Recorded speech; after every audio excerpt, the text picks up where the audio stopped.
So Teentaal is a 16-beat rhythm cycle, and it has 4 sections. For easy understanding, the 16-beat cycle is divided into 4 sections which are equal in length, each consisting of 4 beats.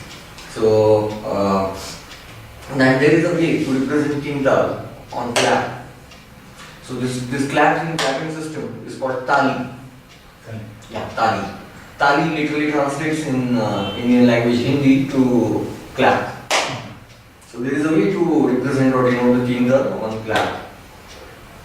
I'll show you how it goes. 1, 2, 3, 4, 5, 6, 7, 8, 9, 10, 11, 12, 13, 14, 15, 16. It has 3 types of gestures basically. One is a clap, other is fingertip touching on your palm, and one is waving your hand aside. Okay. So the beginning of a section in any tal, this clap system is applicable to all tals. You can denote or represent any tal with the clap system. So let's take Tintal for an example.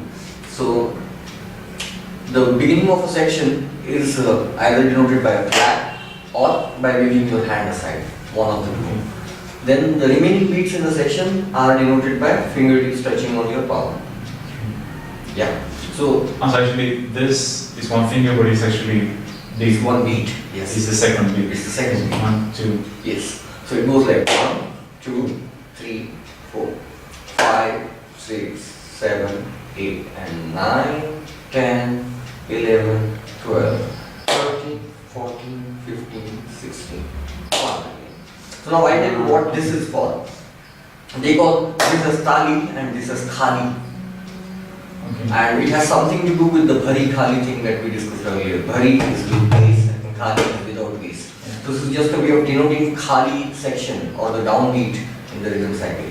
Okay. So the 16 beat, I mean imagine you keeping the tal and someone looking at you as reference and soloing on top of it. So now if you just did 1, 2, 3, 4, 5, 6, 7, 8, 9, 10, 11, 12, 13, 14, 15, you don't count aloud, you just do this. Yeah. And it's a visual cue or visual reference. After a while, you also might get confused, and the person looking at you as reference would also get confused whether you are on 1, 2, 3, 4 or 9, 10, 11, 12 or 5, 6, 7, 8. But when you do this, the moment you do this, everybody knows that this is 9. Okay. So it's a standard convention that the Tintal has to be represented by this counting sequence: 1, 2, 3, 4, 5, 6, 7, 8, 9, 10, 11, 12, 13, 14, 15, 16. So even if I don't count it aloud, you would know where you are by looking at this. This is a cue. It's like a hint. Okay, now that's the 9th beat. So you plan your solos accordingly, or plan your compositions accordingly, so that you sync on one again. 1, 2, 3, 4, 5, 6, 7, 8, 9, 10, 11, 12, 13, 14, 15, 16. Okay. So this is fine. This is Tintal. So what we have understood about Tintal so far is that number 1, it has 16 beats, right? Number 2, it has 4 sections, and each section has how many beats? 4. 4. Good. And number 3, we have understood the Tali and Khali sequence, that the first 2 sections have Tali and third section has Khali. Fourth section again has a Tali.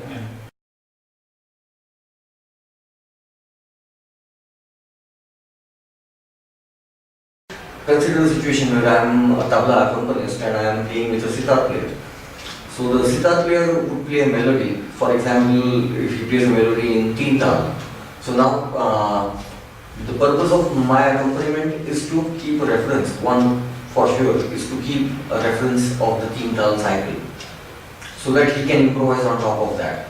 So in an actual concert, if you see, it's like the tabla player keeps the reference of Tintal and the sitar player would improvise. Then there would be turns where the tabla player would improvise and the sitar player keeps playing the constant melody, which represents a 16-beat cycle again. So now we have learned how to represent the Tintal on clap. But if you are a tabla accompanist and you are sitting on the stage with the tablas, you are not expected to sit with the tablas and do this. That's for the audience to do this and keep a track of the cycle. For you are supposed to play the Tintal on the tabla. So there comes the concept of Teentaal. So there is a standard set of strokes or syllables to be played on the tabla to represent Tintal. Okay. And that standard set of strokes or sounds or phrase is called as Teentaal of Tintal. And it's universal. It's not that, every tabla player would come up with his own version of Tintal, which is 16 beats and has 4 sections. Tintal and Teentaal goes like dha, din, dha, dha, din, dha, dha, din, dha, ta, din, dha, and on again. So it's a 16 beat cycle. The Teentaal goes like dha, din, dha. That's the first section. Second section is same exactly. Dha, din, dha again. And now comes the downbeat, khali. Dha, din, ta. So, dha, din, ta. So you see that there is no bass there. Dha, din, ta. And then the last section is hurry again. So it comes back into bass section. Ta, din, dha. Ta, din, da. Yes. So one good way to remember it is the first and second section are same, identical. Dha, din, dha. That's what we were playing. Now, third section is dha, which is a bass sound, and then tin, ta. Dha, Tin, ta. yes. Dha, tin, ta. Ta is na, basically. Na and ta same. So the third section goes like dha, tin, ta. And then the last section is ta, din, dha. So it's like a mirror image of the third section. Third and fourth section are exactly opposite to each other. Yeah. The third section starts with a bass note dha, and the remaining 3 are flat without bass. The last section starts with a note without bass ta, and the remaining 3 are with bass. 1, 2, 3, 4. Dha, din, dha, dha, din, dha, din, ta, din, dha. So let's try saying it first. Just keep the beat and say it with me. 1, 2, 3, 4. Da, din, da. Da, din, da. Da, Din, da, ta, din, da. Very good. Now let's try doing that with the clap. 1, 2, 3, start. Da, din, da. Da, din, da. Da, din, da, and ta, din. Din, da. Let's do it again. We'll do it slowly. 1, 2, 3, 4. Da, din, da. Da, din, da. And da, din, ta, ta. Din, da. Perfect. Da, din, da. Da, din, da. Ta, Dha, din. da, din, da. Da, din, da. Very good. Now, the sound din, this stroke is quite delicate by itself as compared to dha. So din is not so strong. So to give it some body or some volume, you would play a K on the left one with din. Not with ta, only with din. Right. So that makes it dha, din, dha, dha, din, dha, dha, din, ta, and ta, din, dha. Okay. Give it a try. Da, din, da. Da, din, da.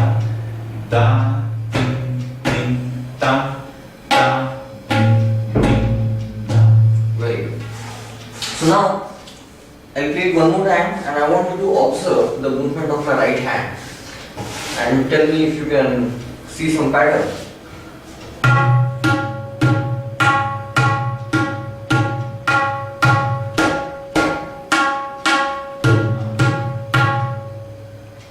So you always go da, din, da.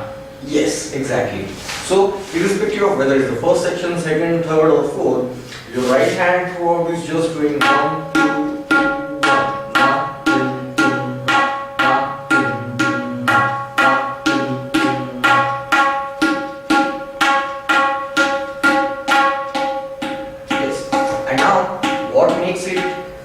tin tha or dha tin tin tha or ta tin tin tha is whether you play A here or you play A here or you don't play anything here. So it's the left drum that kind of gives it a texture. The left drum makes it bhari or thali phrase. So we'll play it together. 1, 2, 3, 4. Ta, tin, tin, ta, ta, tin, tin, ta, ta, tin, tin, ta, ta, tin, tin, ta. Very good. One more time. 1, 2, 3, 4.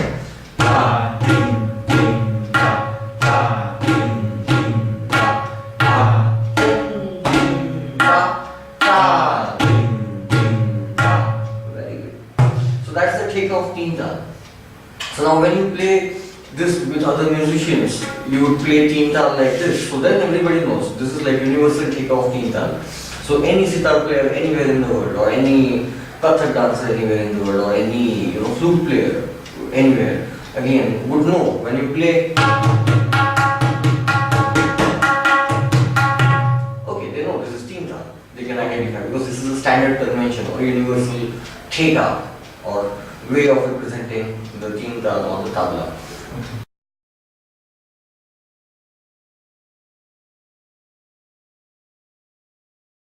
But now that does not mean you just keep on playing the same 16 strokes throughout the performance, because then it would become quite monotonous and it wouldn't be so interesting. So you have freedom to kind of modulate and kind of make some variations, add some spice to it.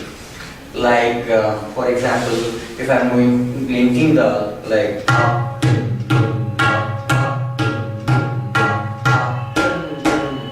that is a pure take-up. And also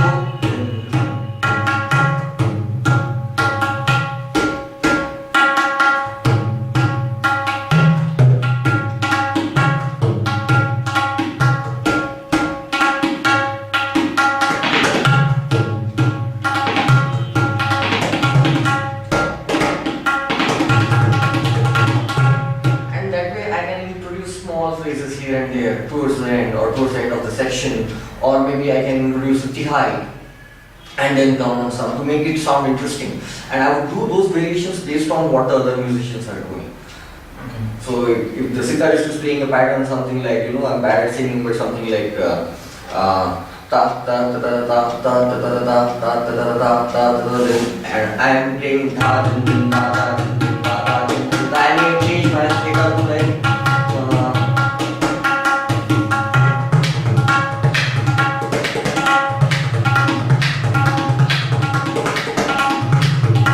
match the pattern that other musician is playing whom you are accompanying. Okay. So that is a good habit as an accompanist. So, but then yes, there is a limit to it. You should not spice up the theta so much that it no longer sounds like Tintal. So it's like you write in English. So your handwriting, you may there is a standard way of writing the letters of an alphabet, A, B, C, D, and so on, like it is printed. But when you write, you wouldn't write it like that. You would kind of curve your letters and then join them, and you will have your style to make it decorative and make it look beautiful. So the similar way, the Tintal, you would do that. But if you curve a letter so much that it does not look like it is supposed to be, then it will be difficult to read. Yeah. So it's the same thing with the Tintal pure theta and Tintal modified. So they modify it to an extent that it still sounds like Tintal. So there is a boundary that you should not cross. And it again depends on the understanding between you and the other musician. So when we are playing, the sitarist would not totally rely on the tabla player for getting a reference. The sitarist would have his own cycle going on in his mind while he is improvising. He would keep a track in his mind of 1, 2, 3, 4, 5, 6, 7, 8, 9, 10, 11, 12, 13, 14, 15, 16, 1 again. So then, if he is really strong at keeping a track of the cycle, and so are you, then you can go on improvising parallelly with whatever he is doing, trying to follow the patterns or match the patterns that he is playing. And then eventually you would all, both of you, or if there are more, come together on some, which is the first beat. So that is thrilling and exciting.